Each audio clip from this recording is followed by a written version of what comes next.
Dear friends, welcome to my channel Understanding RS-GIS and Geography. In this video, I am going to show how you can calculate exponential value in MX Excel.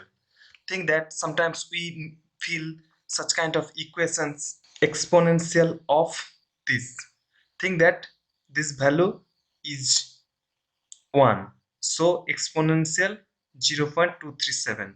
So how you can calculate this? It will be better if you calculate like this.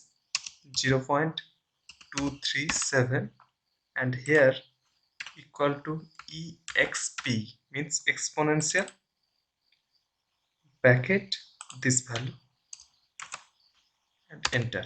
This is the exponential of this means e to the power this, and think that this is 2, then it will be this 3,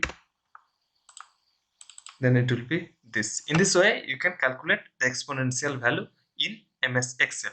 Thanks for watching till the end. Thank you so much. Please subscribe this channel and click on bell icon. Thank you.